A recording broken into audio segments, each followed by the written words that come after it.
آج ہم ایک ایسے معاملے پر بات کر رہے ہیں جو روزمرہ زندگی میں کسی کے ساتھ بھی پیش آ سکتا ہے۔ تصور کریں کہ آپ کو کوئی چیک دیتا ہے اور وہ باؤنس ہو جاتا ہے۔ پہلی نظر میں تو لگتا ہے کہ یہ سیدھا سیدھا ایک جرم ہے، لیکن کیا قانون بھی اسے ہمیشہ اسی نظر سے دیکھتا ہے؟ آج ہمارے پاس لاہور ہائی کورٹ کا 2012 کا ایک فیصلہ ہے، محمد نذیر بنام ریاست۔ یہ ایک ضمانت کی درخواست کا کیس ہے، لیکن اس کے ذریعے ہم یہ سمجھنے کی کوشش کریں گے کہ چیک باؤنس ہونے کے پیچھے جو قانونی باریکیاں ہیں وہ کیا ہیں۔ ہم دیکھیں گے کہ دونوں فریقوں نے کیا کہانیاں سنائیں اور عدالت نے کس بنیاد پر اپنا فیصلہ سنایا۔ تو آئیے اس کیس کی تہوں میں اترتے ہیں۔ بالکل، اور یہ سانہ معاملہ پاکستان پینل کوڈ کی دفعہ 489-F کے گرد گھومتا ہے، جو خاص طور پر بدنیتی سے چیک جاری کرنے سے متعلق ہے۔ آج کی گفتگو کا سب سے اہم نقطہ یہ ہے کہ اس قانون کا اصل مقصد کیا ہے؟ کیا یہ لوگوں کو ان کے پیسے واپس دلوانے کا ایک تیز رفتار راستہ ہے، یا اس کا مقصد صرف اور صرف بے ایمانی اور دھوکہ دہی کی نیت کو سزا دینا ہے؟ یہ فرق بظاہر چھوٹا لگتا ہے، لیکن قانون کی نظر میں یہ زمین آسمان کا فرق ہے۔ ٹھیک ہے، تو آئیے اس کیس کی بنیاد سے شروع کرتے ہیں۔ ایف آئی آر میں کیا کہانی بیان کی گئی تھی؟ استغاثہ یعنی کمپلیننگ پارٹی، ان کا موقف کیا تھا؟ استغاثہ کی کہانی بہت سیدھی اور صاف تھی۔ مدعی، جن کا نام مقبول حسین تھا، انہوں نے پولیس کو بتایا کہ انہوں نے ملزم محمد نذیر کو 15 نومبر 2011 کو 10 لاکھ روپے قرض دیے تھے۔ ایک ذاتی لین دین تھا جس میں رقم کی واپسی کا وعدہ تھا۔ اور جیسا کہ ایسے معاملات میں اکثر ہوتا ہے، پھر ایک چیک تصویر میں آیا۔ جی ہاں، مقبول حسین کے مطابق کچھ عرصے بعد جب قرض کی واپسی کا وقت آیا تو محمد نذیر نے انہیں 10 لاکھ روپے کی رقم کا ایک چیک تھما دیا۔ جب مقبول حسین نے وہ چیک اپنے بینک اکاؤنٹ میں جمع کروایا تو وہ ڈس آنر ہو گیا، یعنی بینک نے یہ کہہ کر واپس کر دیا کہ اکاؤنٹ میں اتنے پیسے ہی نہیں ہیں۔ تو سیدھا سیدھا کیس لگ رہا ہے، قرض دیا، واپسی کے لیے چیک ملا اور چیک باؤنس ہو گیا۔ بظاہر یہ دفعہ 489F کا ایک کلاسک کیس لگتا ہے، اسی بنیاد پر پرچہ کٹ گیا ہوگا۔ بالکل، اسی بنیاد پر تقریباً 4 مہینے بعد 25 مارچ 2012 کو گجر خان تھانے میں مقدمہ درج کروا دیا گیا۔ استغاثہ کا سارا کیس اسی ایک نقطے پر کھڑا تھا کہ ایک واجب الادا رقم کے بدلے میں دیا گیا چیک مسترد ہوا ہے، لہٰذا یہ ایک مجرمانہ فعل ہے اور ملزم کو جیل میں ہونا چاہیے۔ سطح پر دیکھیں تو ان کی بات میں وزن نظر آتا ہے۔ لیکن یہیں پر قانون دلچسپ ہو جاتا ہے نا، کیونکہ سوال یہ نہیں کہ چیک باؤنس ہوا یا نہیں، بلکہ یہ ہے کہ کیا ہر باؤنس ہونے والا چیک ایک جرم ہوتا ہے؟ اور یہیں پر کہانی کا دوسرا رخ سامنے آتا ہے۔ اور وہ دوسرا رخ اس کیس کو ایک عام سے مالی تناظر سے اٹھا کر ایک پیچیدہ قانونی سوال بنا دیتا ہے۔ ملزم محمد نذیر کی کہانی استغاثہ کی کہانی سے 180 ڈگری مختلف تھی۔ ان کے وکیل کا پہلا اور بنیادی موقف یہ تھا کہ ان کے موکل کو اس کیس میں جھوٹا پھنسایا گیا ہے اور یہ 10 لاکھ روپے کے قرض کا کوئی معاملہ تھا ہی نہیں۔ ایک منٹ، اگر قرض کا معاملہ ہی نہیں تھا، پھر 10 لاکھ روپے کا چیک کیوں دیا گیا؟ کوئی تو وجہ ہوگی اس چیک کے وجود کی۔ یہی اس کیس کا سب سے اہم اور مرکزی نقطہ تھا۔ ملزم کے مطابق یہ چیک کسی قرض کی ادائیگی کے لیے نہیں، بلکہ ایک بالکل مختلف معاہدے کی ضمانت یا سیکیورٹی کے طور پر دیا گیا تھا۔ ان کا کہنا تھا کہ اصل تنازع ان کے اور مدعی کے درمیان نہیں، بلکہ ان کے بھائی محمد بشیر اور مدعی مقبول حسین کے درمیان تھا۔ اچھا، تو اس میں ایک تیسرا کردار بھی شامل ہے، ملزم کا بھائی۔ ان کا کیا تعلق تھا اس سارے معاملے سے؟ ملزم کے وکیل نے عدالت کو بتایا کہ ان کے بھائی محمد بشیر اور مدعی کے درمیان ایک عمارت کی تعمیر کو لے کر پرانا جھگڑا چل رہا تھا۔ اس پرانے جھگڑے میں بھی ایک چیک کا لین دین ہوا تھا جو باؤنس ہوا، اور اس پر بھی ایک ایف آئی آر درج ہوئی تھی۔ یعنی ان دونوں پارٹیوں کے درمیان پہلے سے معاملات کشیدہ تھے۔ تو یہ کوئی نیا تنازع نہیں تھا، بلکہ ایک پرانی تاریخ تھی ان کے درمیان۔ پھر کیا ہوا؟ یہ کہ اس پرانے معاملے کو سلجھانے کے لیے ان کے درمیان ایک سمجھوتا، ایک سیٹلمنٹ ہو گیا۔ اس سمجھوتے میں یہ طے پایا کہ ملزم کا بھائی محمد بشیر اپنی 5 کنال اور 18 مرلے زمین مدعی مقبول حسین کے نام منتقل کرے گا تاکہ پرانا حساب کتاب برابر ہو سکے۔ سمجھ گیا۔ تو یہ جو نیا چیک تھا جس پر یہ کیس بنا، وہ اس زمین کے معاہدے سے جڑا ہوا تھا؟ کیسے؟ بالکل، ملزم محمد نذیر کا موقف تھا کہ انہوں نے یہ 10 لاکھ روپے کا چیک اپنے بھائی کے معاہدے کی گارنٹی کے طور پر دیا تھا۔ یہ ایک طرح کی سیکیورٹی تھی کہ ان کا بھائی زمین کی منتقلی کے وعدے سے پیچھے نہیں ہٹے گا۔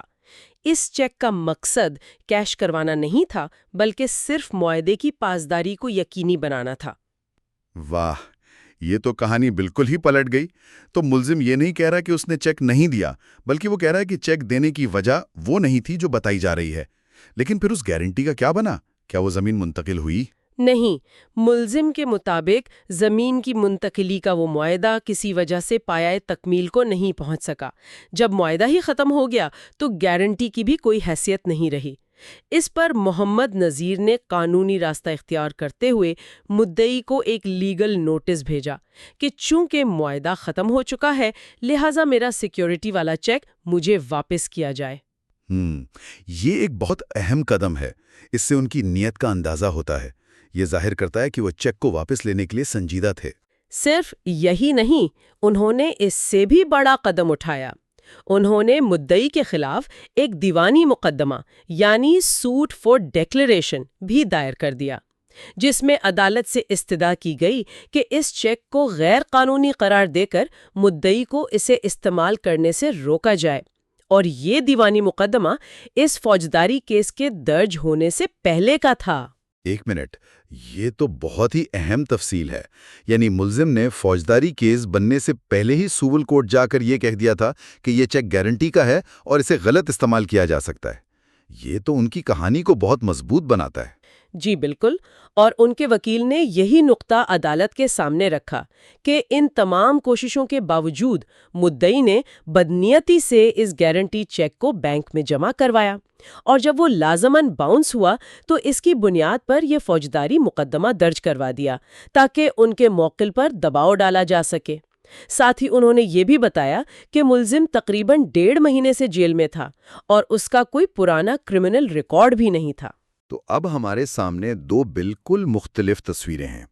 ایک طرف استغاثہ ہے جو کہہ رہا ہے کہ یہ قرض کی عدم ادائیگی کا سیدھا کیس ہے۔ دوسری طرف ملزم ہے جو کہہ رہا ہے کہ یہ ایک الگ معاہدے کی سیکیورٹی کا غلط استعمال ہے، اور اس کے ثبوت میں وہ اپنا پہلے سے دائر کیا ہوا دیوانی مقدمہ بھی پیش کر رہا ہے۔ مجھے یقین ہے کہ استغاثہ نے ضمانت کی مخالفت میں بھی کوئی کسر نہیں چھوڑی ہوگی۔ یقیناً استغاثہ کے دلائل بھی اپنی جگہ مضبوط تھے۔ ان کا پہلا نقطہ تھا کہ اس کیس میں 10 لاکھ روپے کی بڑی رقم ملوث ہے، جو 2012 کے حساب سے ایک بہت قابل ذکر رقم تھی۔ ان کا کہنا تھا کہ جرم کی سنگینی کو دیکھتے ہوئے ضمانت نہیں دی جانی چاہیے۔ اور دوسرا نقطہ جو عام طور پر ایسے کیسز میں دیا جاتا ہے کہ ملزم کی کہانی پر ابھی یقین نہیں کیا جا سکتا۔ بالکل، ان کا کہنا تھا کہ ملزم جو بھی دفاع پیش کر رہا ہے کہ یہ گارنٹی چیک تھا، پرانا جھگڑا تھا، دیوانی مقدمہ تھا، ان سب باتوں کا فیصلہ شواہد کی بنیاد پر ٹرائل میں ہوگا۔ ضمانت کی سماعت کے دوران اتنی گہرائی میں جا کے منی ٹرائل نہیں کیا جا سکتا، لہٰذا اس اسٹیج پر صرف FIR کو دیکھنا چاہیے اور ملزم کی کہانی کو ٹرائل کے لیے چھوڑ دینا چاہیے۔ یہ ایک طرح سے پہلے جیل پھر ٹرائل والی بات ہو جاتی ہے۔ لیکن ان کا ایک اور قانونی نقطہ بھی تھا، ہے نا، ناقابل ضمانت جرم کے حوالے سے۔ جی، ان کا تیسرا بڑا نقطہ یہ تھا کہ دفعہ 489F ایک ناقابل ضمانت جرم یعنی نان بیلیبل آفینس ہے، اور ایسے جرائم میں ضمانت ملزم کا حق نہیں ہوتی، بلکہ یہ عدالت کی صوابدید پر منحصر ہوتا ہے کہ وہ ضمانت دے یا نہ دے۔ اپنے اس موقف کو مضبوط کرنے کے لیے انہوں نے زاہد اقبال بنام ریاست نامی 2011 کے ایک کیس کا حوالہ بھی دیا۔ یہ ایک بہت اہم سوال کھڑا کرتا ہے کہ ضمانت کے مرحلے پر عدالت کو کتنی گہرائی میں جانا چاہیے۔ ایک طرف ملزم ہے جو تب تک بے گناہ ہے جب تک جرم ثابت نہ ہو جائے، اور دوسری طرف استغاثہ ہے جو کہہ رہا ہے کہ جرم سنگین ہے، اسے جیل میں ہی رہنا چاہیے۔ عدالت اس توازن کو کیسے قائم کرتی ہے؟ اور یہی وہ مقام ہے جہاں جج کا کردار بہت اہم ہو جاتا ہے۔ عدالت نے دونوں فریقوں کے دلائل سننے کے بعد کیس کے حقائق سے ایک قدم پیچھے ہٹ کر قانون کی روح پر توجہ دی۔ جج نے اس بات پر غور کیا کہ دفعہ 489F بنانے کا مقصد کیا تھا، اور عدالت کے مطابق اس قانون کا اصل مقصد کیا تھا؟ جج نے فیصلے میں واضح کیا کہ اس قانون کا مقصد کسی ایسے شخص کو سزا دینا ہے جو جان بوجھ کر بدنیتی اور بے ایمانی سے ایسا چیک جاری کرے، یہ جانتے ہوئے کہ اس کے اکاؤنٹ میں پیسے نہیں ہیں اور وہ لازماً باؤنس ہو جائے گا۔ یہاں سب سے اہم الفاظ جان بوجھ کر اور بے ایمانی ہیں۔ صرف چیک کا باؤنس ہو جانا کافی نہیں، اس کے پیچھے دھوکہ دہی کی نیت کا ہونا بھی ضروری ہے۔ اور اسی سے جڑا ہوا وہ کلیدی نقطہ ہے جو اس فیصلے کو اتنا اہم بناتا ہے، فوجداری اور دیوانی قانون کا فرق۔ جی ہاں، اور وہ نقطہ یہ تھا کہ جج نے بہت سختی سے یہ اصول واضح کیا کہ دفعہ 489F رقم یا قرض کی وصولی کا کوئی آلہ، کوئی ڈیوائس فار ریکوری نہیں ہے۔ فوجداری قانون کا مقصد لوگوں سے پیسے وصول کر کے دینا نہیں ہے۔ اگر کسی نے کسی سے اپنے پیسے لینے ہیں تو اس کے لیے ایک مکمل اور الگ قانونی راستہ موجود ہے۔ اور وہ راستہ دیوانی عدالت یعنی سول کورٹ کا ہے۔ بالکل۔ تو یہ تو ویسی بات ہوئی کہ آپ کو پیچ کسنے کے لیے اسکرو ڈرائیور کی ضرورت ہو اور آپ ہتھوڑا استعمال کرنے لگے۔ فوجداری عدالت وہ ہتھوڑا ہے جو عوام کے خلاف ہونے والے جرم یعنی کرائم کی سزا کے لیے ہے، جبکہ دیوانی عدالت وہ اسکرو ڈرائیور ہے جو خاص طور پر دو افراد کے درمیان مالی یا ذاتی تنازعات کو سلجھانے کے لیے بنائی گئی ہے۔ یہاں مدعی ہتھوڑے سے اسکرو کسنے کی کوشش کر رہا تھا اور عدالت نے اسی بات کی نشاندہی کی۔ بہت خوبصورت مثال ہے۔ اس کے بعد عدالت نے سزا کی نوعیت پر بھی بات کی، خاص طور پر اس ممنوعہ شک کے حوالے سے جس کا ذکر استغاثہ نے کیا تھا۔ جی، اب آتے ہیں اس تکنیکی نقطے پر۔ عدالت نے کہا کہ دفعہ 489-F کی زیادہ سے زیادہ سزا 3 سال قید یا جرمانہ یا دونوں ہے۔ یہ سزا فوجداری ضابطہ یعنی CRPC کی دفعہ 497 کی ممنوعہ شک یا پروہیبیٹری کلوز کے دائرے میں نہیں آتی۔ ایک منٹ رکیں، یہ ممنوعہ شک یا پروہیبیٹری کلوز سننے میں بہت بھاری قانونی اصطلاح لگتی ہے۔ عام انسان کے لیے اس کا کیا مطلب ہے؟ کیا یہ کوئی خاص قسم کے سنگین جرائم کی فہرست ہے جہاں ضمانت ملنا تقریباً ناممکن ہوتا ہے؟ آپ نے بالکل صحیح سمجھا۔ اسے آپ قانون کی ریڈ لسٹ سمجھ سکتی ہیں۔ اس لسٹ میں وہ سنگین جرائم آتے ہیں جن کی سزائے موت، عمر قید یا 10 سال سے زیادہ قید ہو، جیسے کہ قتل یا دہشت گردی۔ عدالت کا نقطہ یہ تھا کہ چیک باؤنس ہونا اگرچہ ایک سنجیدہ معاملہ ہے، لیکن یہ قانون کی اس ریڈ لسٹ پر نہیں ہے۔ تو اگر کوئی جرم اس ریڈ لسٹ پر نہیں ہے تو اس کا ضمانت پر کیا اثر پڑتا ہے؟ اس کا قانونی نتیجہ یہ نکلتا ہے کہ جو جرائم اس ممنوعہ شک میں نہیں آتے ان میں ضمانت دینا ایک اصول ہے، ایک رول ہے، اور ضمانت سے انکار ایک استثناء، ایک ایکسیپشن ہے۔ یعنی عام حالات میں عدالت ضمانت دے گی جب تک استغاثہ کوئی بہت ہی غیر معمولی اور ٹھوس وجہ پیش نہ کر دے کہ ملزم کو جیل میں رکھنا کیوں ضروری ہے۔ اور اپنے اس اصول کی حمایت میں عدالت نے سپریم کورٹ کے کسی پرانے فیصلے کا بھی حوالہ دیا۔ جی، انہوں نے 1995 کے ایک بہت اہم کیس طارق بشیر و دیگر بنام ریاست کا حوالہ دیا، جس میں سپریم کورٹ نے ضمانت کے انہی بنیادی اصولوں کو واضح کیا تھا۔ اس قانونی بنیاد پر اور اس کیس کے مخصوص حالات کو دیکھتے ہوئے، خاص طور پر یہ حقیقت کہ ملزم نے پہلے ہی ایک دیوانی مقدمہ دائر کر کے اپنی نیک نیتی ظاہر کر دی تھی، عدالت اس نتیجے پر پہنچی کہ یہ معاملہ مزید تفتیش اور انکوائری کا متقاضی ہے۔ یعنی یہ ابھی واضح نہیں کہ کس کی کہانی سچ ہے۔ اور جب صورتحال غیر واضح ہو تو شک کا فائدہ ملزم کو دیا جاتا ہے، کم از کم ضمانت کی حد تک۔ تو حتمی فیصلہ کیا ہوا؟ ان تمام وجوہات کی بنا پر عدالت نے ملزم محمد نذیر کی ضمانت کی درخواست منظور کر لی اور اسے 1 لاکھ روپے کے ضمانتی مچھلکوں یعنی شورٹی بانڈز کے عوض رہا کرنے کا حکم دے دیا۔ تو ایک کیس جو بظاہر ایک سادہ سے باؤنس چیک کا معاملہ لگ رہا تھا، در حقیقت قانون کے بنیادی اصولوں پر ایک سبق بن گیا۔ یہ ہمیں قانون کے مقصد، فوجداری سزا اور دیوانی وصولی کے درمیان نازک فرق کے بارے میں بہت کچھ سکھاتا ہے۔ یہ صرف محمد نذیر کا کیس نہیں رہا، بلکہ اس اصول کی وضاحت بن گیا کہ فوجداری عدالتیں قرض وصول کرنے والی ایجنسیاں نہیں ہیں۔ بالکل، اگر ہم اسے بڑی تصویر میں دیکھیں تو یہ فیصلہ اس عام رجحان کی حوصلہ شکنی کرتا ہے جہاں مالی تنازعات کو حل کرنے کے لیے فوجداری قانون کو دباؤ کے حربے کے طور پر استعمال کیا جاتا ہے۔ بہت سے لوگ دیوانی مقدمے کے لمبے اور مہنگے عمل سے بچنے کے لیے سیدھا 489F کا پرچہ کروا دیتے تاکہ دوسرے فریق پر دباؤ ڈال کر فوری طور پر رقم وصول کی جا سکے۔ عدالت نے اس فیصلے کے ذریعے یہ پیغام دیا کہ یہ نظام کا غلط استعمال ہے۔ میں سمجھ سکتا ہوں کہ یہ اصول اپنی جگہ، لیکن اس شخص کے نقطۂ نظر سے سوچیں جس کے پیسے ڈوبے ہوں۔